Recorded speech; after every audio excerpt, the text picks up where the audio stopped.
So this is my version 2 of my Vambrace. As you can see, had a few improvements on there. And I've made it out of full leather. And I know that a lot of you critics out there will say, well, it actually has a metal plate underneath these top two pieces. But I thought it looks good just with leather alone. Other parts to it is that Connor has a lighter brown, but I like the contrast of the chrome or aluminium against the dark brown. And I use some brass rivets and other chrome pieces in here too. And that's my hidden blade that I got from Shapeways or Amon-Ra. Nice bit of work, and you can see that I did a bit of a metal finish on it with some foil tape on there. So I made my Vambrace so that it suits the hidden blade from Amon-Ra. And yeah, that's it. So as you can see, I'm going to walk you guys through making one of these leather Vambraces. And it's really full-on functional prop kit, or functional replica of. I can't say I'm the best out there. I just thought I'd make something look really good. It's full-on leather. It's no perspex or plastic or foam or anything. That's just full-on leather. So first thing, what I've done is I'll take out all the pieces. I've got a bunch of straps which I cut. Those are going to be my straps. And what I found is I can use the straps as is, but if you stitch them along the edge, they don't stretch as much, so it'll be a lot more secure and it looks nicer. I've got the two pieces that fit on top, and you can see that I've already marked off where I'm going to do my stitching along the edge.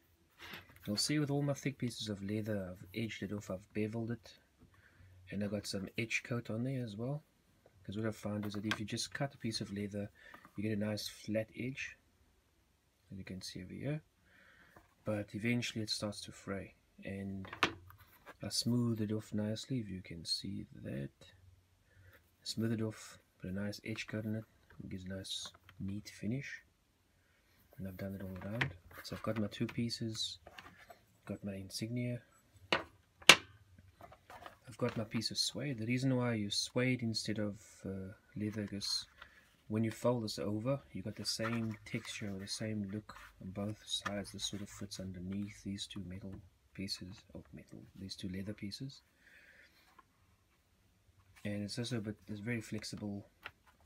You can stretch it to use it to keep the bracelet together. And this is the main piece of leather. I've used sort of like a dark brown burgundy finish. You see I've rounded them all off as well, and I've just marked off where I'm going to punch all my holes so that I can stitch them, and I stitch them all by hand. It's a piece of Italian leather I just picked up at Birdsall. So yeah, that's all my pieces. So next stage from there, oh yeah, so I've got some brass rivets, and those brass rivets I use to keep it all together. As you can see over there, it looks pretty neat. And in terms of my insignia, is I bought this. I'll put all the links on the YouTube clip, but this is aluminium, cast aluminium insignia done by a blacksmith in Italy. I'll put the link on it. And for the links, for the loops on that, I use one of these things you can just pick up at the hardware store. And all I do is I cut them off with the long nose pliers. I cut the threaded bit off, so I have those loops and I can just loop them together. And it gives me that effect over there. Not too bad. It's quite strong as well, so the holes, the straps nice and sturdy. And I've got my loops in there. Great. So for my next stage is what I'm going to be doing is I'll be punching all the holes. Since I hand stitch them, I don't have a electric sewing machine. I'm going to punch all the holes on my straps, on my bits of leather, and then I'm going to stitch them all up by hand. That's going to take a bit of time. I'll add one or two little clips in between before I piece this all together. As you can see, I've punched all the holes. And I'm just sewing them all up. Great, so now I've got my 6 straps. I've got them all cut out and I've marked them off to be punched and to be stitched. As for 1, 2, 3 and 6 on the other side. See, so 1, 2, 3, 4, 5, 6 at the back. Just hold it all together. Almost there. I think this for me takes the most amount of time, is doing all the stitch work. But I mean, I could always just make it look like it's stitch work, but it looks pretty badass. Stitching done.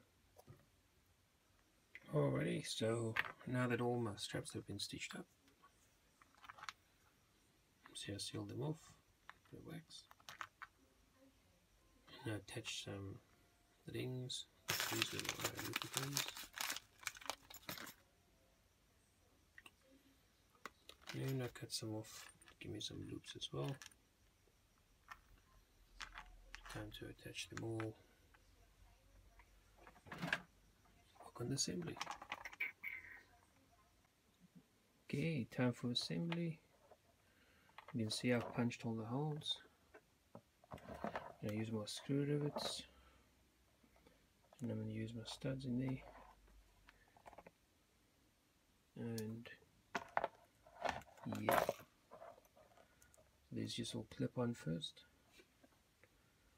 Once they clip on, I'll set them in place. There we go.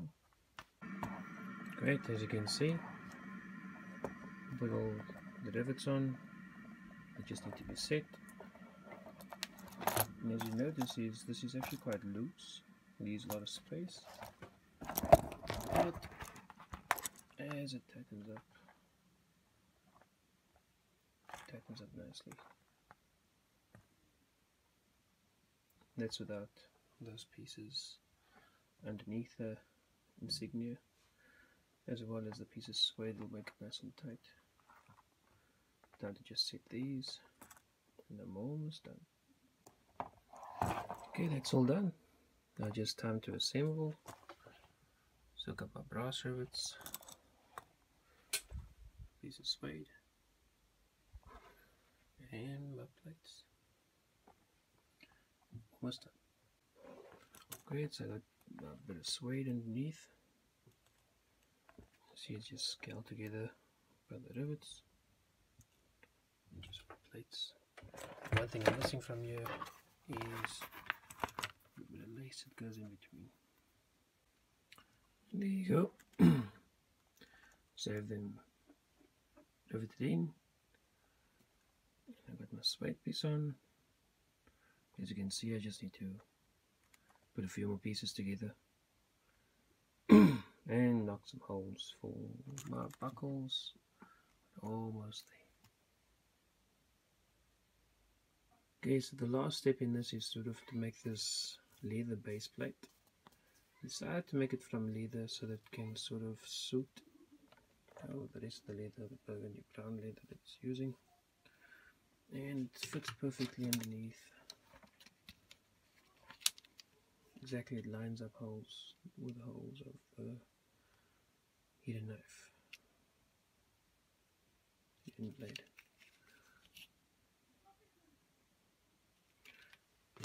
And as you can see, there's two little buttonhole, two studs, or whatever you call it. And that holds the two pieces of suede together. The 4 holes for the straps, and then I've got 2 of these bootlace thingies. Better get the names right at some point. And that's what holds these 2 edges, these edges together. So it ties around to the bottom, and that you can fit the Vambrace together without having to the hidden blade if you don't want one. But yeah, I think it looks pretty sweet with the hidden blade. Great, so it's all assembled. And all I have to do is just attach the straps and set it up in such a way so I can fit in either left or right. And as you can see, the straps are loose. I just need to tighten them up to there. Adjust it according to however tight I want it to be.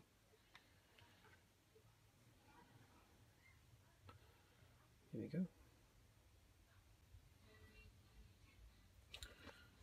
And there you go. All done.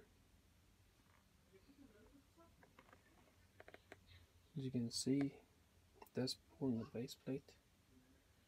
Just thinking of maybe changing it up for a piece of metal. But that's the final product.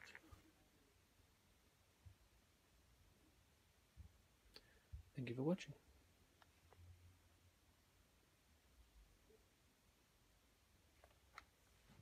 Great, and it's all maneuverable. I think it looks pretty good with that, even without the hidden bit.